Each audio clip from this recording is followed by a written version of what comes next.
Good morning, everyone. A little rocky start, but we're on our way now. It's kind of perfect, isn't it? Last week, Shinshu gave a wonderful Dharma talk on how we sustain ourselves now and how our practice supports us day by day. She used a quote from Dogen Zenji, the founder of our school, from his fascicle Kuge, Sky Flowers, as a way to kind of orient ourselves. So I thought I'd read it to you and then talk a little bit more about that. So here's the quote. For example, the time and place of the opening and blooming of the blue lotus are in the midst of fire and at the time of flames. Experiencing the actual time and place of this fire is the experience of the blue lotus flower. Do not drift by this time and place of the blue lotus. So today I want to talk about this in terms of our zazen practice, our sitting practice. The blue lotus, as Shinshu pointed out last week, is the perfection of wisdom. The Bodhisattva Manjushri, who cuts through delusion, sees clearly, sees things as they are.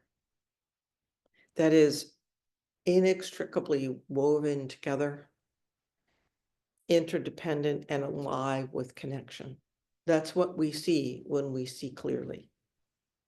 So when we see with the eyes of Manjushri, we are freed from the bondage of our delusion. So our delusions don't necessarily or usually disappear, but they also don't dominate or rule our lives. So we have a way of looking that is not caught by these things. So we can ask, all right, that sounds good. How do we find our way to a time and place of the blue lotus? The blue lotus blooming. That, of course, there's no time and no place that's excluded from this. Everywhere is a time of the blue lotus blooming. But that can seem kind of vast to us, can seem kind of like trackless.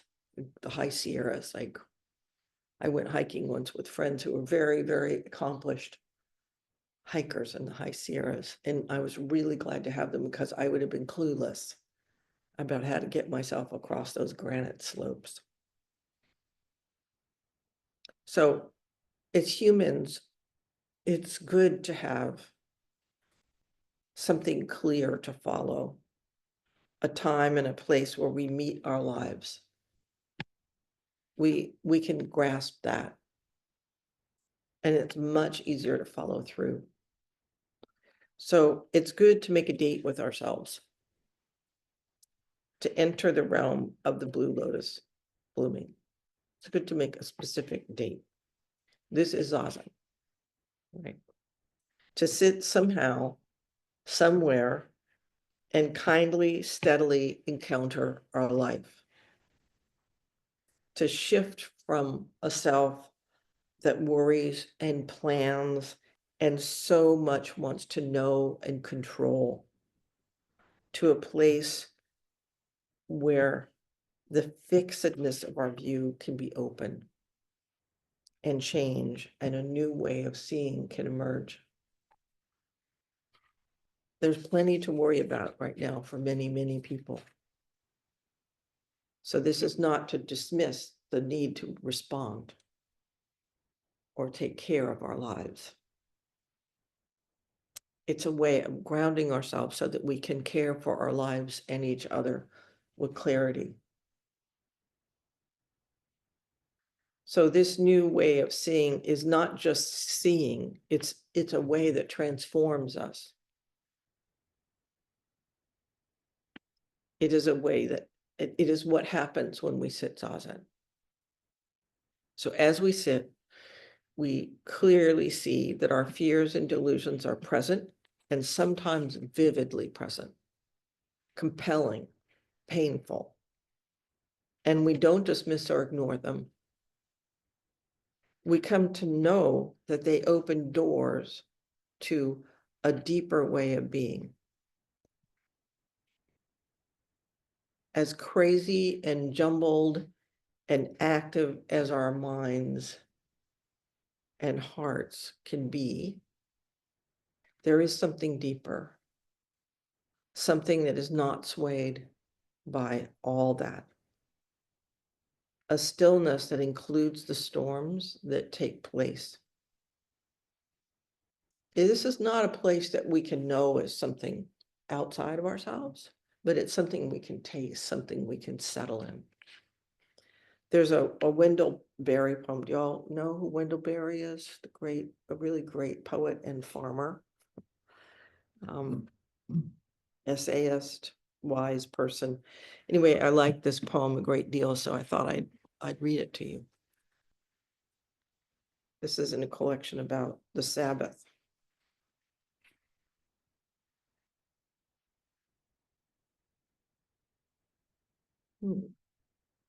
Here it is. I go among the trees and sit still. All my stirring becomes quiet around me like circles on water. My tasks lie in their places where I left them, asleep like cattle. Then what it is afraid of me comes and lives a while in my sight. What it fears in me leaves me,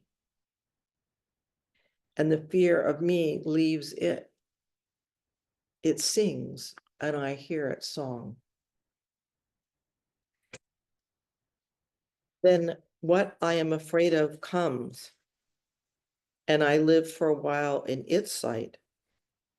What I fear in it leaves it, and the fear of it leaves me. It sings, and I hear its song. After days of labor, mute in my consternations, I hear my song at last, and I sing it. As we sing, the day turns and the trees move.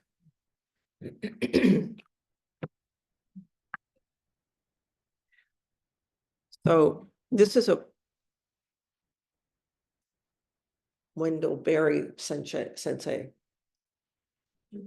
Read it again. Okay. Do you want to hear it again? Yes. Okay. All right, let me find it again. This is 1979. Part 1. The rest of it's also beautiful. I go among the trees and sit still. All my stirring becomes quiet around me like circles on water. My tasks lie in their places where I left them, asleep like cattle.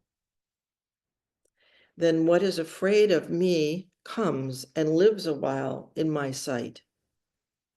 What it fears in me leaves me, and the fear of me leaves it. It sings, and I hear its song. Then what I am afraid of comes, and I live for a while in its sight. What I fear in it leaves it, and the fear of it leaves me. It sings, and I hear its song. After days of labor, mute in my consternations, I hear my song at last, and I sing it. As we sing, the day turns, the trees move. To me, this is a way of expressing Zazen.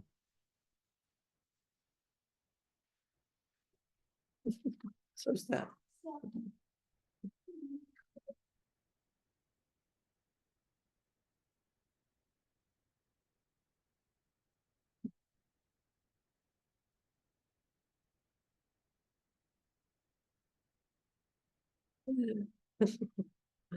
So I say to you, do not be discouraged when your mind is active. You're in good company, human company. And don't judge yourself when you hear others talk of the serenity they have found. Have you ever done that? You know, somebody said, wow, I'm so calm during Zazen. Can somebody close the window, please? I love the sound of children, but it's, this is a little wild this morning, isn't it? I think this is good. They'll probably, as soon as we close the window, they'll probably go away. All right. So I was talking about when others talk of the deep serenity they found where they're not disturbed by any thoughts. Have you ever heard somebody talk like that? And you go, wow, that's cool. I'm, you know, or if you read about these lofty states, you know, all of that doesn't matter. Honestly, all of it doesn't matter. It may happen, it may not. What matters is beyond that. And it includes everything. Your song includes everything. The most important thing in any practice of depth and wisdom is the spirit with which you begin and carry on. Honesty, integrity, questioning, a sense of humor and proportion. Perhaps most importantly, a fundamental kindness and patience and a commitment born from a genuine desire to come to wisdom and openness and true engagement in our lives. So there's no aggression in this path. There's no need for it. Battling it out with yourself or your ideas is not the way. If we do that, we're just simply playing the game according to the rules set by what we already know. You know, aggression, judgment, striving. We can't see another way when we're in allegiance to that way. And it will keep us in the parameters of what we know. What we need to know about ourselves is more than we know about ourselves. It doesn't negate our unique personhood. Each of us is an integral aspect of life as it is. It simply shows us what we already are fully.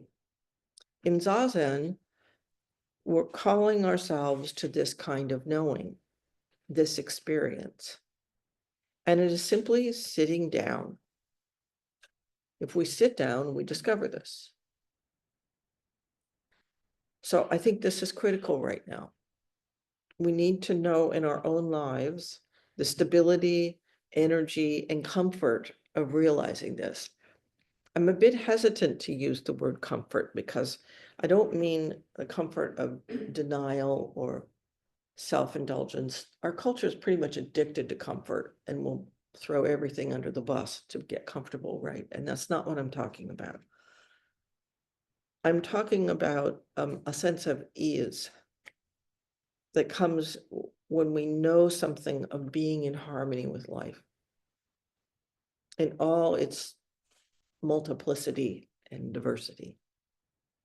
So at this place in time of fire, we have a way of teaching a path that will guide us to the blossoming of wisdom. It's a way that melts the structures and habits and limits of our understanding of reality. Those ways that keep us bound to limited visions, actions, we're a way of being.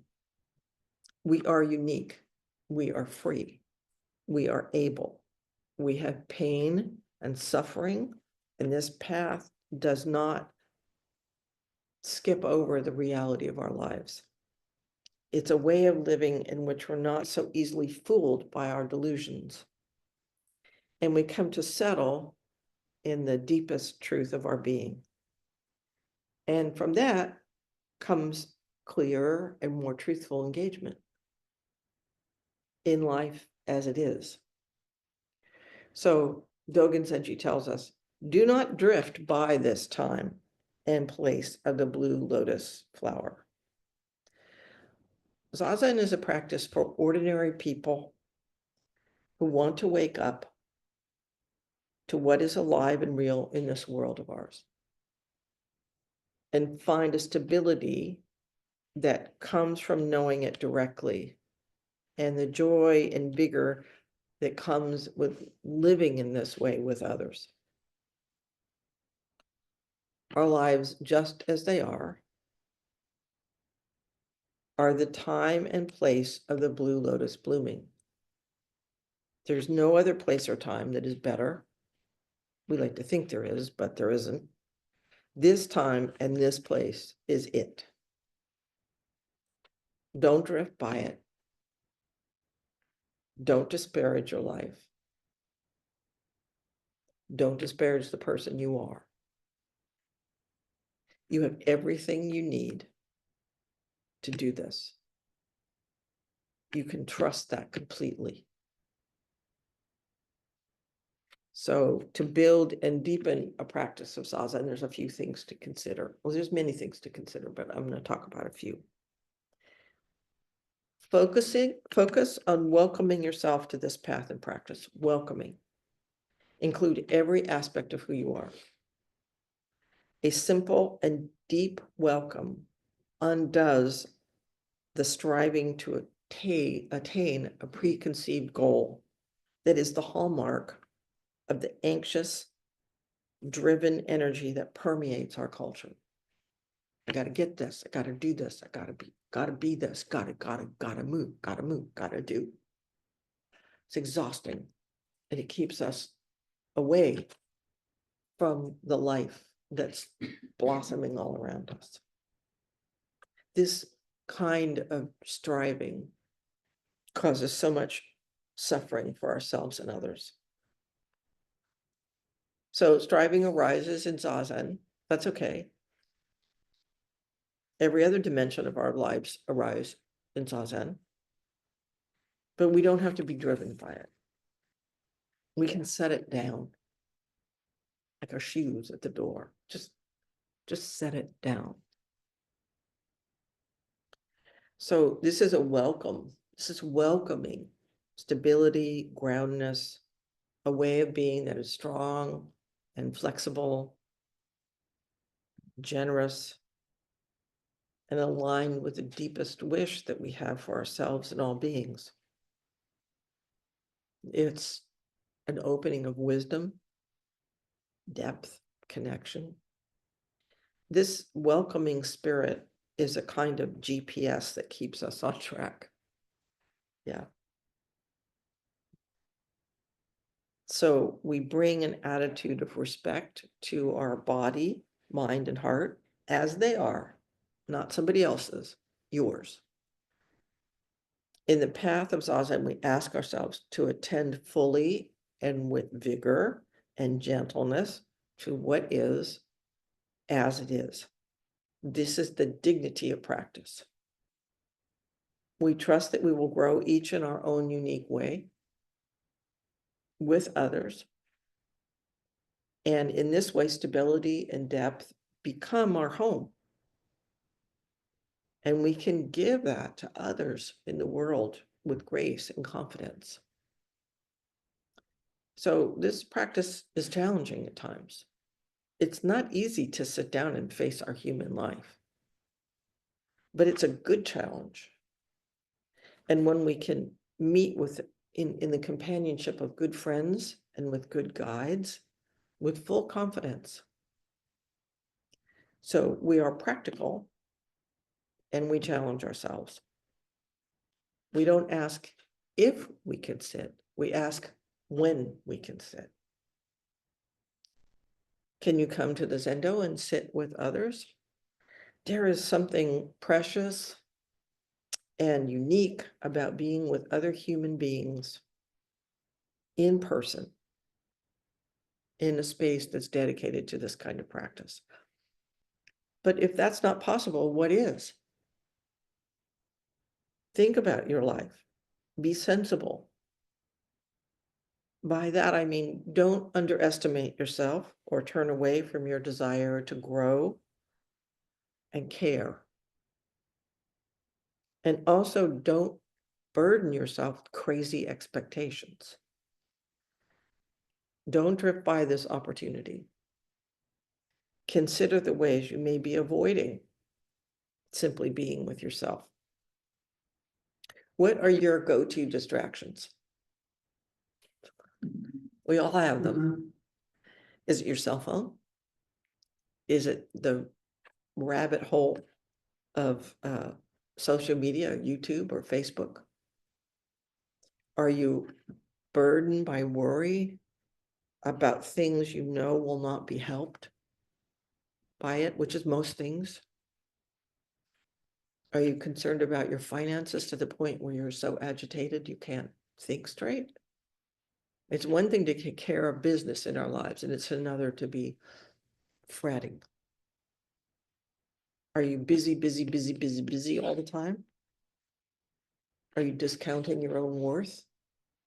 All these things are things that keep us from simply sitting down. Perhaps you have constructed a perfectionist vision of practice that you decide is undoable for you. That's a nice trick, right? I decide that practice means going away to a monastery someplace. And since I can't do that, well, I just won't do anything.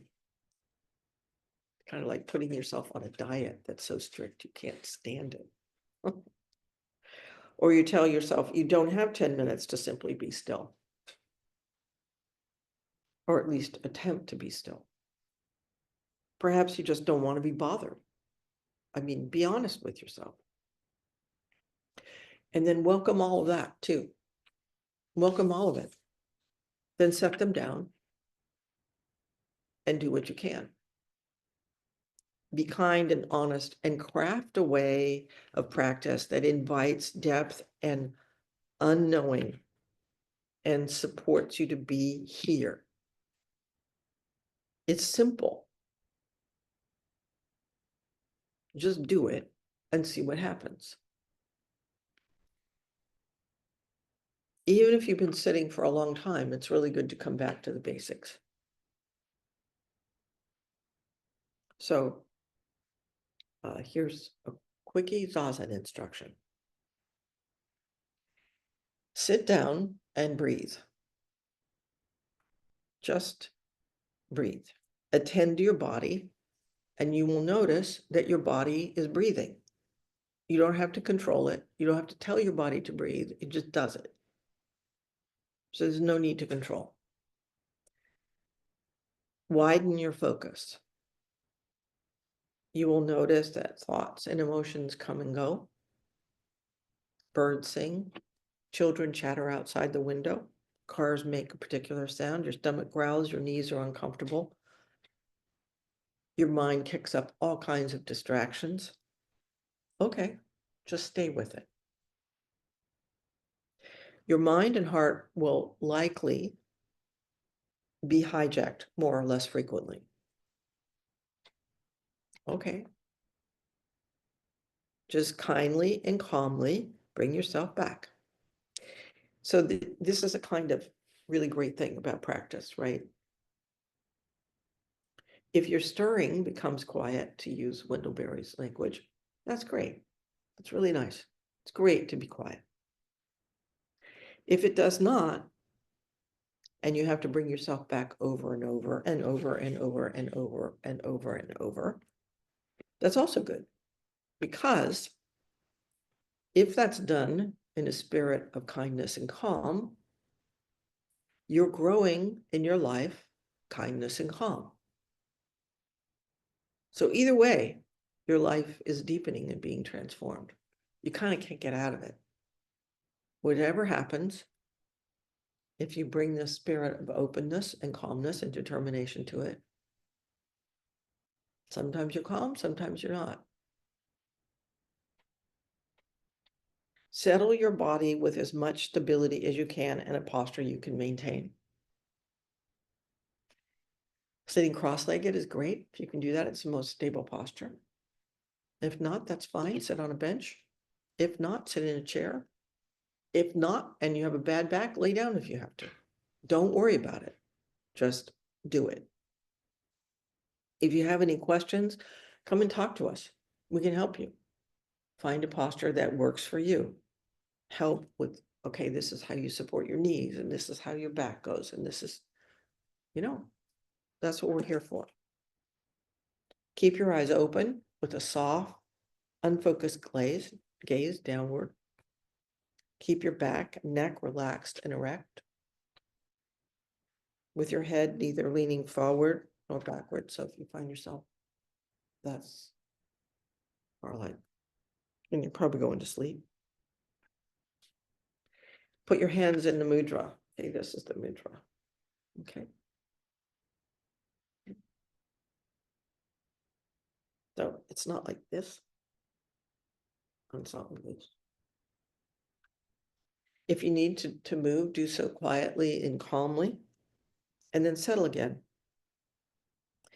In the beginning, this is an exploration. Over time, it is also an exploration. It never ends. So just sit down and be alive for a while. This is not meditation with the aim of becoming anything.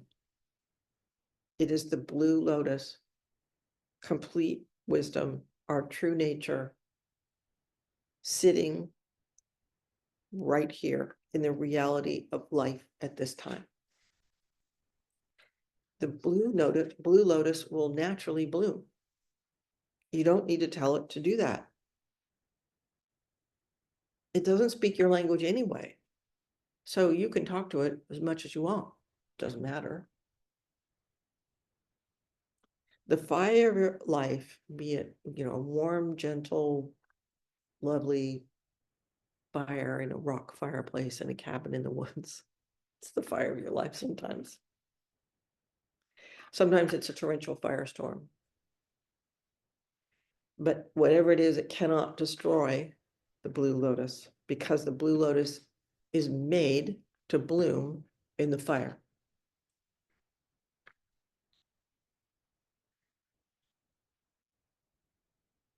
There's many other things we can talk about in terms of Zazen, but those are some things to consider as you sit down. Most important is this welcoming spirit. Everything, radical welcoming, kindness, not wishy-washy kindness, gutsy kindness. You can entrust yourself to this completely. And if it sounds lofty, it's not. It's simply the way things are. Open to all of us, right here in this messy life, in its distressing time for all of us. So just do it. Come and join us if you can. And if not, sit at home or in the trees or anywhere. If you're driving to work, stop for 2 minutes in your car before you go in. I had a student once who had a very busy life. She still works in Washington, D.C., which is another story right now. And the only time that she could figure that she had time to do meditation was the time between the time she got home from work, picked up her keys, and walked to the front door to open the front door to get ready to cook dinner for her kids. Like, that was it for a while. That short space. But during that short space, she walked and paid attention to her breathing and calmed her mind and just investigated and was open to her life as it is. And then things changed, and she was able to sit more. The point is, sit down, or if walking is something that you can do, that's sitting is great. If you can't do that, walking is good. But the main thing is make a date with your life and keep it. Okay?